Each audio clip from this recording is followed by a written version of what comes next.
Hello दोस्तों, नमस्कार। Shweta blog में आप सभी का स्वागत है। कैसे हैं आप लोग? आशा करते हैं कि आप सब अच्छे होंगे।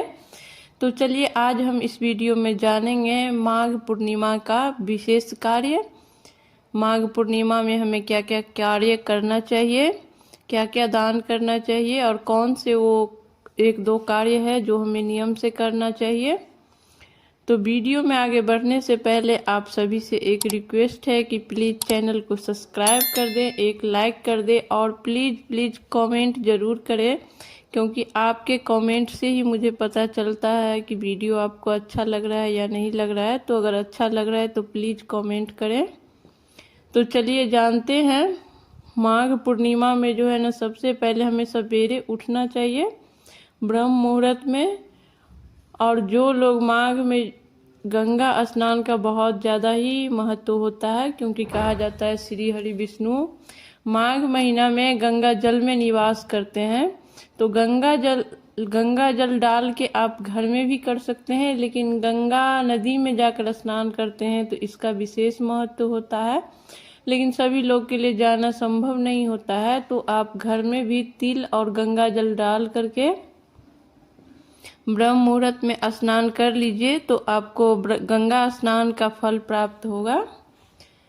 और पूर्णिमा के दिन हमें सत्यनारायण भगवान का कथा भी अवश्य कहलवाना चाहिए। पंडित जी को बुला करके अगर आप कहवा रहे हैं तो वो बहुत अच्छा होता है, लेकिन अगर पंडित जी को नहीं बुलवा पा रहे हैं तो आप खुद से भी कर सकते हैं घर में पूजा।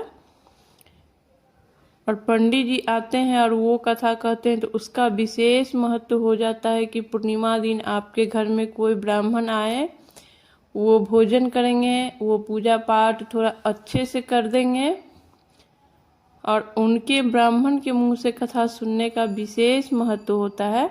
इसीलिए हमें कोशिश करना है कि ब्राह्मण को बुलवा करके करें। और पूर्णिमा के दिन, प्रत्येक पूर्णिमा के दिन छोटा सा जो घर में है ना, हवन भी हमें जरूर करना चाहिए। आम की लकड़ी और जो हवन सामग्री होती है उससे प्रत्येक पूर्णिमा को करनी चाहिए, और इसका ना बहुत ज़्यादा ही फल प्राप्त होता है। कहा जाता है कि लक्ष्मी माता घर में स्थिर निवास करती है, उनके घर में कभी धन्य धान की कमी नहीं होती है। तो आप छोटा सा हवन भी जरूर कीजिए हर पूर्णिमा पे। और माघी पूर्णिमा थोड़ा विशेष होता है तो इसीलिए उस पे जरूर करिए।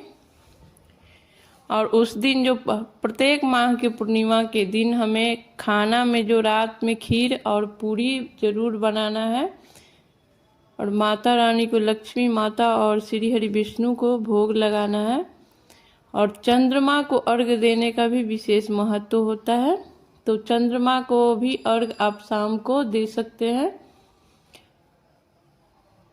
जो लोग पूर्णिमा का व्रत करते हैं वो लोग पूरे दिन व्रत रखेंगे और शाम में श्री सत्यनारायण भगवान का कथा कहलवाएंगे और उसके बाद चंद्रमा को अर्घ्य दे देंगे। चंद्रमा को अर्घ्य जब चंद्र उदय हो जाता है तब गाय का दूध और जल मिक्स करके, जहाँ से चंद्रदेव दिखते हो, चंद्रमा दिखते हो, वहाँ खड़ा होकर के आप चंद्रमा को अर्घ्य दे दीजिए। और शाम में जो है खीर पूरी का भोग चंद्रमा को भी लगाइए और घर में सत्यनारायण भगवान को भी लगाइए। और कथा अगर ब्राह्मण नहीं कह रहे हैं, नहीं आ पा रहे हैं किसी भी वजह से, तो आप खुद से भी जैसे धूप दीप नैवेद्य से पूजा होता है उस तरीके से पूजा कर लीजिए और फिर कथा पढ़ लीजिए। कथा का जो बुक आता है वहीं बैठ करके कथा पढ़ने के बाद आप खाना खा सकते हैं अगर व्रत नहीं कर रहे हैं तो। या फिर व्रत में भी कुछ लोग जो है रात को खाना खाते हैं, पूरे दिन व्रत रखते हैं और रात में पूजा कर लेंगे, श्री सत्यनारायण भगवान का कथा सुन लेंगे, पूजा कर लेंगे, फिर चंद्रमा को अर्घ दे देंगे और उसके बाद खाना खाते हैं। कुछ लोग फलाहार करते हैं। तो दोनों में से जो करते हैं वो कर लीजिए। दोनों में से पूर्णिमा के दिन दान देने का भी विशेष महत्व होता है। उस दिन अनाज का दान करना या सफ़ेद चीज़ों का दान करने का भी बहुत ही ज़्यादा महत्व होता है। तो उस दिन खीर का दान करने का विशेष महत्व होता है। तो आप सुबह में भी खीर बना करके भोग लगाइए घर में या किसी मंदिर में, या दान कर सकते हैं। अगर खीर बना करके नहीं दान कर पा रहे हैं तो खीर बनने वाली सामग्री जो होती है, चावल, चीनी और दूध, उसका भी दान कीजिएगा तो उसका भी बहुत महत्व होता है और उसका भी आपको उतना ही फल प्राप्त होगा। सफ़ेद वस्तु का दान करने का विशेष महत्व होता है। वैसे आप जो चाहे वो दान कर सकते हैं। अनाज दान कर सकते हैं, कपड़े लत्ता जो कंबल हो गया वो दान कर सकते हैं, जूता चप्पल दान कर सकते हैं। दान का कोई सीमा नहीं होता है। आपको जितनी शक्ति है उतनी भक्ति होती है।